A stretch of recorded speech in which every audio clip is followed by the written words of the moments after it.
اب آقا کریم صلی اللہ علیہ وسلم کا وہ مبارک انداز کہ آپ کیسے کویسچن جو سوالات ہیں ذہنوں میں آتے تھے آپ کیسے انکریج کرتے تھے اور کسی کو اجازت نہیں دیتے تھے کہ کسی کو سوال کرنے سے روکے. حالانکہ آپ کی خدمت میں جو سوال کیے گئے ویسے سوال ہیں کہ آج بھی کسی مجلس میں کوئی نہیں کر سکتا. لیکن سوالات میں اتنی بدتمیزی تھی, سوال بھی اتنے یعنی مجرمانہ تھے, لیکن حضور صلی اللہ علیہ وسلم نے کہا کہ نہیں, اسے مارنا بھی نہیں ہے, بھگانا بھی نہیں, اسے ذرا میرے قریب کرو. پوچھنے والا کیا تھا, یا رسول اللہ صلی اللہ علیہ وسلم مجھے بدکاری کی اجازت دیجیے. اب اتنے بڑے جرم کی اجازت حضور سے مانگ رہا ہے, اس کے لیے قرآن نے حکم فرمایا ہے, اس کی حدود بیان کی ہے کہ کیا اس کی سزائیں. کہ حضور نے فرمایا کہ اسے میرے قریب کرو. قریب ہو گیا, فرمایا اور قریب ہو جاؤ. کرتے کرتے حضور اس کے گھٹنے حضور کے مبارک گھٹنوں کے ساتھ مل گئے. فرمایا اب بولو کیا پوچھ رہے تھے. پھر اس نے سوال کیا تو آپ نے بڑے حکیمانہ انداز سے سمجھایا کہ آپ پسند کرتے ہیں کہ آپ کی ماں کے بارے میں کوئی ایسا سوال کرے. تو وہ کانپ گیا ماں کا نام سن کے. حضور یہ تو میں سوچ ہی نہیں سکتی کہ آپ کی بہن کے متعلق کوئی ایسی اجازت مانگے. حضور نہیں ہو سکتا. آپ کی بیٹی کے مطابق تمام محرم رشتے حضور نے بیان کیے, ہر رشتے پر وہ کانپ جاتا. ظاہر ان رشتوں کے ساتھ تو بہت جذباتی لگا ہوتا ہے. جب حضور کے سوال ختم ہوئے تو فرمایا آپ جس کے لیے پوچھ رہے ہیں وہ بھی تو کسی کی ماں ہوگی, کسی کی بیٹی ہوگی, کسی کی بہن ہوگی. تو مومن تو وہی ہوتا ہے جو دوسروں کی ماں بہن کو بھی اپنی سگی ماں بہن جیسا سمجھتا ہے. یہ بات کہنا تھا کہ رب کائنات نے اس پر ایک خاص وجدان کی کیفیت طاری کر دی اور وہ توبہ کر کے حضور کی بارگاہ سے اٹھا. تو حضور نے سوالوں منع نہیں کیا, اور سوالات کو انکریج کرنے کا جو حضور کا ایک حکیمانہ انداز ہے وہ بڑا دلچسپ ہے. مسلم شریف میں موجود ہے کہ حضور صلی اللہ علیہ وسلم صبح جب بیٹھتے نماز پڑھ کے, صبح کی نماز پڑھ کے حضور کی سنت ہے کبھی دائیں مڑتے کبھی بائیں مڑتے. ہمارے امام عموماً دائیں ہی مڑتے ہیں, صرف دائیں نہیں مڑنا چاہیے. کبھی دائیں مڑ کر پیچھے ہوں, کبھی بائیں مڑ کر. حضرت ابن مسعود فرماتے ہیں کہ میں نے اکثر حضور کو بائیں طرف مڑتے ہوئے دیکھا ہے. حضرت انس کہتے ہیں میں نے اکثر دائیں طرف مڑتے ہوئے دیکھا ہے. اور بخاری شریف میں ابن مسعود کا تو اس بارے میں بڑا سخت قول ہے. وہ فرماتے ہیں کہ نماز میں شیطان کا حصہ نہیں مقرر کرنا چاہیے. پوچھا گیا شیطان کے حصے کا کیا مطلب ہے. فرمایا حضور چونکہ دائیں طرف بھی مڑتے تھے اور بائیں طرف بھی مڑتے تھے, جو صرف دائیں مڑتا ہے گویا اس نے حضور کی سنت کو چھوڑ دیا ہے. جس نے حضور کی سنت کو چھوڑا ہے وہ بدعت کے راستے پہ چلا ہے, اور بدعت شیطان کا راستہ ہے. تو اس لیے دونوں طرف مڑنا چاہیے. پھر اقبل علینا بوجہی, پھر پورا حضور چہرہ انور غلاموں کی طرف کر کے متوجہ ہو گیا. اور اس جگہ حضور اپنی یعنی مصلی پہ بیٹھے رہتے قبلہ روح ہو کر اتنی دیر میں اللہم انت السلام و منک السلام تبارک یا ذا الجلال والاکرام, یہ کلمات حضور قبلہ روح ہو کر ارشاد فرماتے. پھر آپ چہرہ انور پھیر دیتے غلاموں کی طرف. یہ حضرت عائشہ رضی اللہ عنہا کی حدیث ہے. تو اس دوران سب سے پہلا اب حضور صلی اللہ علیہ وسلم کے یہ ہے صبح کا وقت. ہر ایک کا صبح کا وقت بہت قیمتی ہوتا ہے, کوئی اس کو ضائع نہیں کرنا چاہتا. اور ویسے حضور کی دعا ہے اللہم بارک لامتی فی بکورہا, اے اللہ صبح کے وقت میں میری امت کے لیے برکتیں عطا فرما. اب اللہ رب العزت سے ان برکتوں کے حصول کے لیے صبح اٹھنا چاہیے. بچوں کی بھی یہ عادت بچوں میں بھی ڈالنی چاہیے کہ وہ جلدی اٹھے. آج کل تو دیر سے سونے اور دیر سے اٹھنے کا رواج ہے. چھٹی کے دنوں میں بچوں کے یہ اوقات خراب کوشش کرنی چاہیے کہ نہ ہو. بہرحال حضور صلی اللہ علیہ وسلم کی دعا ہے. تو اب حضور کا وقت ہے صبح کا, وہ قیمتی زندگی کہ جس نے 23 سالوں میں ساری دنیا کو جینا سکھانا ہے, اللہ کا پیغام پہنچانا ہے. اتنا قیمتی ترین وقت, اس میں سے بھی صبح کا وقت جو اور زیادہ قیمتی ہوتا ہے. حضور صلی اللہ علیہ وسلم کا پہلا موضوع کیا ہوتا ہے جس پہ گفتگو شروع فرماتے ہیں. مسلم میں ہے کہ حضور سب سے پہلے فرماتے ہیں بھائی ہاں دوستو بتاؤ رات کیا خواب دیکھا تھا. خواب کے ذکر سے صبح کا آغاز ہوتا تھا. اب کوئی نہ کوئی خواب بتاتا تھا. خصوصاً جب حضور نے پوچھنا شروع کیا تو پھر تو خواب بھی یاد رکھنے غلاموں نے شروع کر دیا. پہلے تو اپنے خواب بھی یاد نہیں ہوتے, نہ اس کا کوئی سرا یاد ہوتا ہے, کہاں سے شروع ہوا تھا کہاں ختم ہوا تھا. تو پھر یاد رکھنے شروع کر دیے. خواب بھی پھر توجہ سے دیکھنے لگے گویا یہ جیسے یہاں کھلتی تو فوراً دہراتے اپنے ذہن میں کہ کیا دیکھا ہے خواب میں. تو اگر کسی نے کوئی خواب نہ دیکھا ہوتا تو حضور خود اپنا خواب بیان کرتے. کسی نے دیکھا ہوتا تو اس کے خواب کی تعبیر ارشاد فرماتے. اب سوال یہ ہے اور بڑی اہم چیز ہے کہ حضور کا صبح کا وقت ہے, اور خواب جو ہے ہمارے کاغذوں میں تو اتنا غیر ضروری موضوع ہے کہ ہم نے آج تک نہ خود کسی کو خواب بتایا ہے اور نہ اپنے بچوں سے کبھی پوچھا ہے کہ رات کو کیا خواب دیکھا تھا, اور نہ اپنے شاگردوں سے جو استاد ہے اس نے کبھی پوچھا ہے کہ کیا خواب دیکھا ہے. ہم تو اس کو ضیاء کہتے ہیں, وقت کا ضیاء کہتے ہیں. یہ تو وقت ضائع کرنے والی یعنی بیٹنگ اباؤٹ دا بش ہے کہ آپ کلنگ دا ٹائم, آپ وقت کو ضائع کر رہے ہیں. اس کا کیا فائدہ ہے کہ آپ اب کسی نے جو بھی خواب دیکھا ہو تو what does it mean, what does matter, کوئی بھی خواب دیکھا ہو یا نہ دیکھا ہو کیا معنی رکھتا ہے. تو سوائے وقت ضائع کرنے کے ہمارے کاغذوں میں کوئی معنی نہیں رکھتا، لیکن حضور علیہ الصلوۃ والسلام کی مبارک نگاہوں میں اس کی یہ قیمت ہے کہ صبح کا سب سے پہلا موضوع یہ ہے محفل۔ اب اس لیے اس کی کئی حکمتیں بیان کی گئی۔ سب سے بڑی حکمت تو یہ ہے کہ حضور کی اس غیر رسمی انفارمل گفتگو سے پورا علم وجود میں آیا ہے، جو علم تعبیر و رویا ہے، جس کے موجد حضرت علی المرتضیٰ ہیں اور جس کو آگے پہنچانے والے حضرت محمد ابن سیرین ہے رضی اللہ تعالیٰ۔ لیکن اس کے علاوہ جو حکمتیں بیان کی گئی ہیں، جو ہمارے موضوع سے ایک حکمت تعلق رکھتی ہے، وہ یہ ہے کہ حضور علیہ الصلوۃ والسلام ایسا موضوع چھیڑنا چاہتے ہیں جس موضوع پر ہر بندہ بات کر سکے۔ یعنی حضور اپنی مجلس میں بیٹھے ہر شخص کو زبان عطا فرمانا چاہتے، ہر شخص کو حوصلہ اور کانفیڈنس دینا چاہتے۔ اچھا، کانفیڈنس اور موضوعات میں آ سکتا ہے، خواب کے موضوع پہ کیوں کانفیڈنس آئے گا؟ اس کا فرق یہ ہے کہ جس موضوع پہ بھی بات کی جائے، جو بھی بیٹھا ہوگا وہ آپ سے اختلاف رائے رکھ سکتا ہے، یا آپ کی بات سے ہو سکتا ہے وہ زیادہ اچھا اس کے بارے میں نقطۂ نظر یا علم رکھتا ہو۔ جو بھی موضوع دنیا کا چھیڑا جائے، یہاں تک کہ آپ کو پتہ ہے آج کل ہمارے سامنے کوئی مریض آئے تو مریض کو مشورہ دینے کے لیے بھی ہم میں سے ہر شخص تقریباً ڈاکٹر بھی بن جاتا ہے۔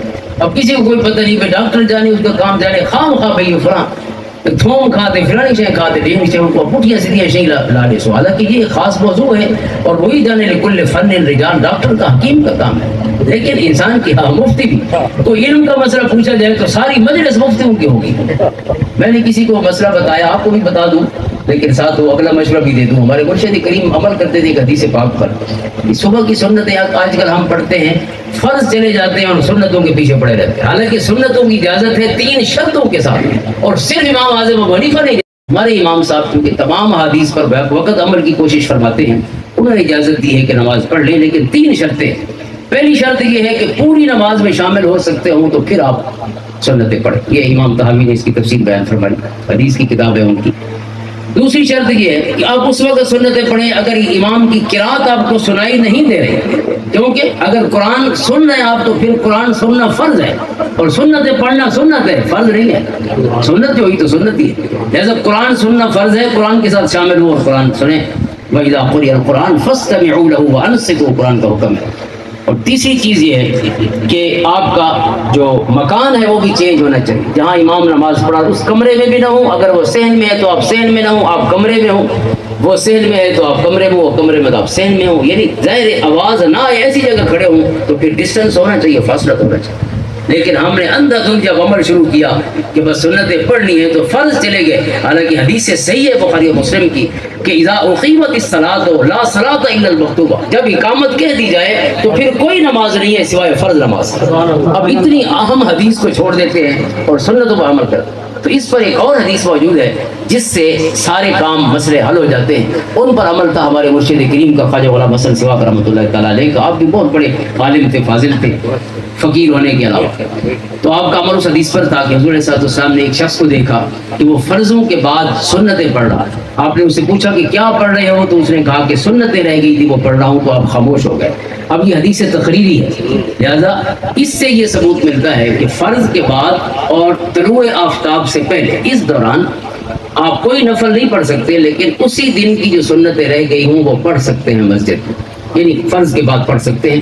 لہذا آپ کا مسئلہ سنتوں والا بھی حل ہو جائے گا حضور کی حدیث کی وجہ سے، اس کی اجازت ہے، اور ساتھ ساتھ آپ نماز میں مل جائیں گے، ان تمام حدیث پر بھی عمل ہو جائے گا۔ ہمارے مرشد کریم اس پر عمل فرماتے ہیں کہ کوئی جب مسجد میں آئے تو وہ سنتیں شروع نہ کرے، اگر جماعت شروع ہو چکی ہے تو جماعت میں ہی شریک ہو، بعد میں اٹھ کے سنتیں پڑھ لیں۔